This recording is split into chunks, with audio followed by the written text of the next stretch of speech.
começar rapidinho.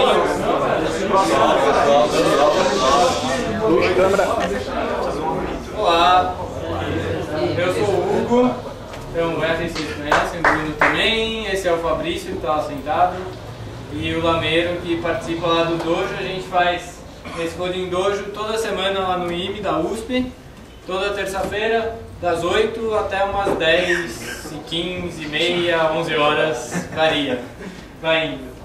Então a ideia, na verdade, é que a gente vai tentar, eu vou fazer uma introdução rápida, depois a gente vai tentar mostrar um pouquinho como funciona, mas dado o tempo, talvez fique um pouco curto. Então a motivação é, programadores não treinam, né? A gente vai lá e faz o trabalho e nunca treina. Quer dizer, alguém tem o costume de pegar e falar, vou programar só para treinar a minha programação? Não, todo mundo vai. Então a ideia, isso aí surgiu lá em Paris, é o primeiro dojo, e foi motivado pelas artes marciais, né? Então era para ser como nas artes marciais, as pessoas treinam para ficar melhor, para manter o nível, para descobrir novas técnicas, para melhorar tudo que você pode melhorar. Então os princípios que vieram em grande parte das artes marciais são esse de aprendizado contínuo, né? Então a gente nunca para de evoluir, você sempre pode melhorar, sempre tem alguma coisa que você não faz tão bem, sempre tem alguma coisa que você não tem a melhor ideia. Então, em qualquer momento a gente pode melhorar. Outra coisa é um ambiente em que você não tem que fazer perfeito. Porque quando você está trabalhando, se você fizer um bug, você vai ter que consertar ele. O seu chefe vai te encher o saco porque você errou, blá blá blá, e eu mandei para o cliente reclamou, etc, etc, etc. Então o dojo é um lugar onde você pode errar, onde você pode tentar coisas, você pode se arriscar um pouco mais. Além disso, é um ambiente não competitivo, quer dizer, você não precisa ser melhor do que ninguém, você pode ir vendo como você está indo, você pode tentar no seu nível, na sua velocidade. É um negócio colaborativo, quer dizer, todo mundo que participa do dojo opina, ajuda, pode ter perguntas, dúvidas, conversa, discute soluções, e é super inclusivo, porque vocês vão ver, a gente tem a prática de sempre parear. Então sempre tem duas pessoas escrevendo qualquer código que tenha que ser escrito. Falha e redundância, quer dizer, a gente faz todos os testes, se falhar, corrige e não tem problema em falhar. Uma coisa que a gente tem várias vezes é que você vai no dojo com o objetivo de fazer um programa, de resolver um problema, e a gente não consegue. E isso obviamente desanima, né? Você tenta fazer o seu código, passar o seu problema e você não consegue passar. Mas ninguém cobra isso. A ideia não é ir lá e resolver o problema, é você aprender com a tentativa. Não importa se você acabar ou não. E por fim, essa ideia de passos de bebê. Você nunca vai ir muito rápido.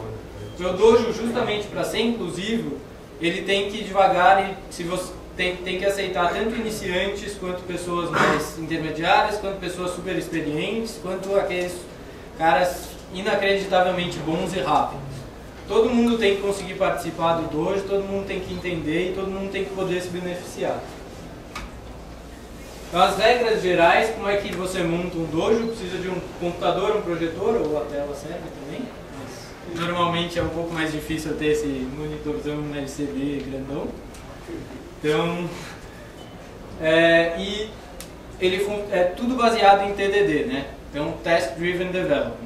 Todo o seu código, de tudo que você vai fazer ao longo do dojo todo, você escreve o teste primeiro, o teste não passa, depois você faz o código, implementa o código que faz o teste passar e refatora. Então, a ideia é que tudo vai sempre rodar nesse ciclo. Todo mundo deve entender, que é aquela coisa, né? Se alguém acabou de chegar, não conhece bem a linguagem ou qualquer coisa do tipo, essa pessoa tem que ser capaz de entender todos os passos. Então, se tiver dúvida, é para perguntar. É para falar, não entendi, o que é aquilo ali? Talvez você não queira fazer isso alto, talvez pode perguntar só para a pessoa do seu lado. Mas o melhor é quando a dúvida vem para a sala inteira. Às vezes alguém tem uma explicação melhor, às vezes a sua dúvida é dúvida de muitas outras pessoas. Então, quanto mais você explica, quanto mais você perguntar, quanto mais fácil for de entender, melhor. E a outra coisa é que toda reunião você começa do zero. Você nunca pode pegar e fazer meio programa numa reunião e aí na seguinte você continua esse meio programa. De novo, é aquela ideia de inclusão. Se alguém faltou na primeira reunião, essa pessoa não pode ficar totalmente perdida na segunda reunião. Então, talvez você faça na primeira reunião até a metade, porque foi até onde conseguiu chegar, e aí você quer continuar no mesmo problema. O pessoal acha que é interessante continuar, acabar o problema. Vai recomeçar o problema do zero. Só que, obviamente, as coisas vão andar um pouco melhor, porque você já vai ter feito os erros, você já vai aprender, e aí você consegue evoluir mais rápido. Aí tem 2 katas principais, a gente acabou inventando alguns também, e normalmente isso sempre tem uma divergênciazinha.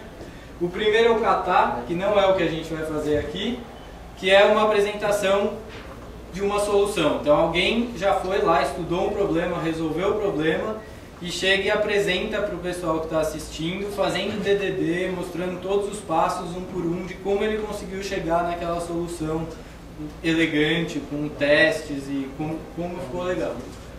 E aí a ideia é que ao final todo mundo que assistiu é capaz de reproduzir aquilo ali, porque entendeu todos os passos que a pessoa fez. E nesse modo, a qualquer momento, qualquer um pode interromper o apresentador e falar: não entendi o que você fez, me explica, faz de novo, desfaz isso que você fez e começa de novo que eu não entendi nada.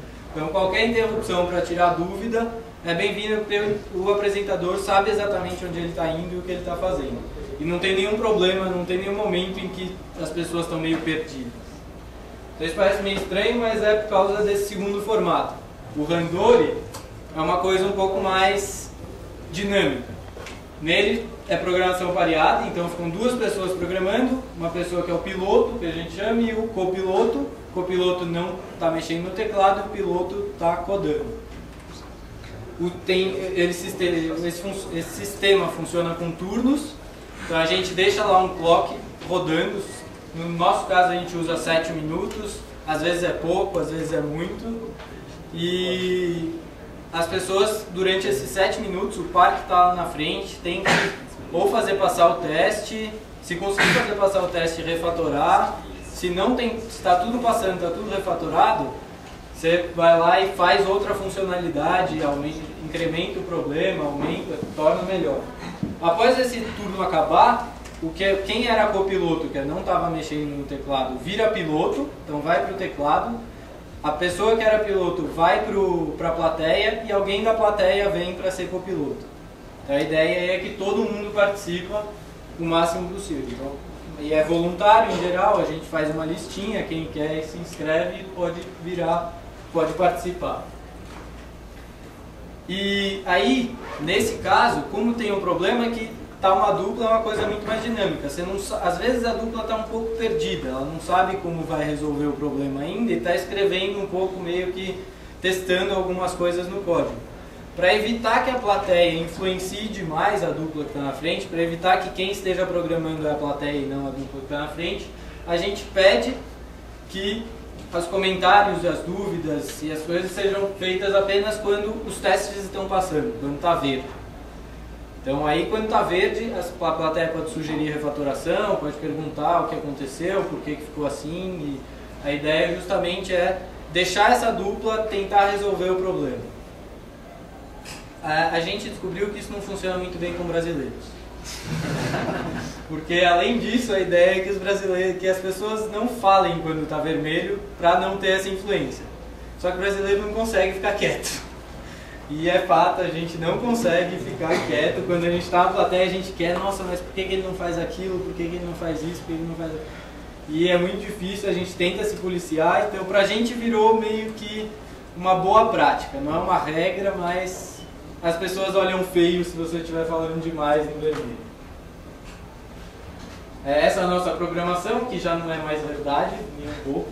Porque agora a gente fica um tempo, acho que 15 minutos em geral, escolhendo o problema, discutindo, e aí depois a gente parte para implementação, ou pelo menos uma discussão da solução.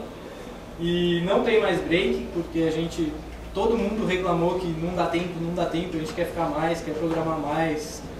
E aí a gente aboliu o break, continuou programando e ficar fazendo turnos.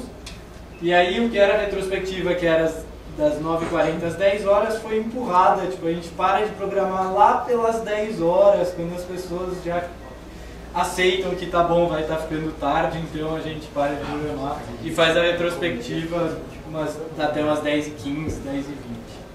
Então isso vai muito do público, o público pode achar que é muito legal e querer ficar programando.